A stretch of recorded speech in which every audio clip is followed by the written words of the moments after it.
Đai từ lênផ្ទះគេឲ្យម្ចាស់ផ្ទះឲ្យអង្គុយចាំអត់នេះខ្ញុំហើយនឹងលីលីហ្នឹងតែយើងអត់ប្រកាន់ទេព្រោះអីមិត្តភក្តិឯងអូពាក់មាសហ្នឹងស្រួយខ្លួនហ្មងណា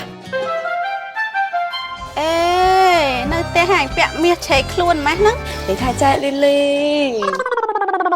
អូយខនលីលីឯងភឺគ្នាសុំឆក់1000សិនមក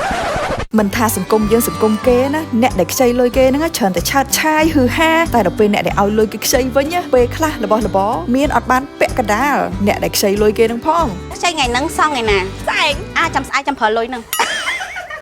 ខ្វះតែ1000សោះហ្នឹងមួយណារោទេអញអញប្រឹងឲ្យគេឆក់ទីឲ្យមើលគេនឹងឃើញសល់ផ្ទះសល់មាសសល់ទូរស័ព្ទ3គ្រឿងនេះផ្ទះអញជួលនៅតែមួយខែតែ100ណាគឺក្រេតដេកបើកជាមកប្រគុណអូអានេះទិញខ្លួនឯងហើយដល់ពេលទៅអានេះម៉ែអញឪទិញឲ្យហើយបើនេះសង្សារទិញឲ្យរោទៀតឥឡូវមួយណាអាឡូជិបសួរបងឯឡានបងកំងមកដល់ទេណាបងអាមួយណាអា100000ក៏500000ឲ្យលុយគេខ្ចីហើយសល់លុយនៅខ្លួនឯងតិចហើយបាស់ជើងថងឃើញគេចាយវាយលើរបស់ថ្លៃថ្លៃដូចជាកាបូប brand ហោះហើរក្រៅប្រទេសដើរលំហែកាយនៅ resort ថ្លៃថ្លៃនិយាយពីថាអារម្មណ៍នេះមានតែអ្នកឲ្យលុយគេខ្ចីទេទើបយល់ហើយសម្រាប់លីលីមិនបាច់ចាំឃើញលើបណ្ដាញសង្គមទេគឺនៅនឹងភ្នែកឬផ្ទាល់ត្រចៀកតែម្ដង500000បងមកដល់ហើយអូ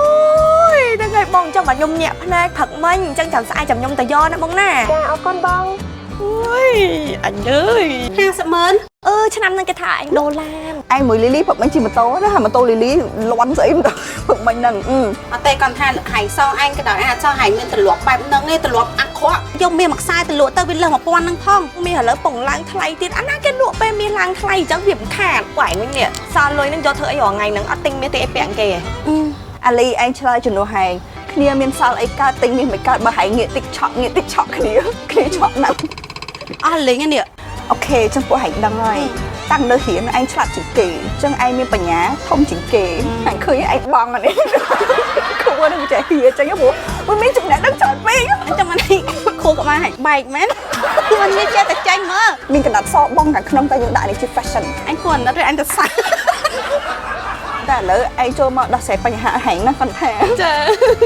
កញ្ចក់ហ្នឹងគឺហែងឲ្យគេលាបធម្មតាទៅហែងនៅតែអាចធ្វើកញ្ចក់បានប៉ុន្តែមិនមែនម៉ូតឆើតឆាយខ្លាំងអញ្ចឹងរឿងមាសហ្នឹងហែងកុំយកទៅលក់ពួកឯងនេះធ្លាប់មានបទពិសោធន៍ហើយធ្លាប់មានមាសមួយជីលើកមុនហ្នឹង$300ដល់ឥឡូវវាឡើងដល់$500ទៅ$600ឯងស្ដាយណាអញ្ចឹងហែងទៅ LOLC និយាយទៅវាដូចអារឿងប្រចាំអញ្ចឹងណាប៉ុន្តែជាមួយ LOLC វាជាកន្លែងដែលស្របច្បាប់ត្រឹមត្រូវហើយយើងទុកចិត្តបានពេលហែងប្រចាំទូទៅហ្នឹងគេឲ្យត្រឹមតែ50%នៃអាតម្លៃមាសរបស់ហែងហ្នឹងទេតែជាមួយ LOLC គេឲ្យទៅដល់70%ឯណោះហើយគឺមានតែមួយគត់នៅស្រុកខ្មែរយើងដំបូងគេបង្អស់ហ្មងនៅក្នុងវិស័យធនាគារនិងមីក្រូហិរញ្ញវត្ថុណា LOLC មានប្រចាំមាសអត់ទេនេះជាផលិតផលឥណទានថ្មីមាសកើនទ្រព្យដែលអនុញ្ញាតឲ្យអតិថិជននឹងយកមាសឬក៏គ្រឿងមាសតម្កល់ដើម្បីទទួលបានប្រាក់កម្ចីជាមួយនឹងការអនុម័តរហ័សត្រឹមតែ15នាទីប៉ុណ្ណោះជាមួយនឹងអត្រាការប្រាក់ល្អបំផុតអញ្ចឹងបងប្អូនបាច់លក់មាសឬគ្រឿងមាសដែលជាទ្រព្យមានតម្លៃហ្នឹងឯងសម្រាប់អ្នកដែលអាសាត្រូវការលុយបន្តដូចគាត់ថាជ្រើសរើសឥណទានមាសកើនទ្រព្យពី LOLC ធានាជូននៅសុវត្ថិភាពទំនុកចិត្តខ្ពស់ព័ត៌មានបន្ថែមអាចតាក់ទងទៅ page LOLC Cambodia បានណា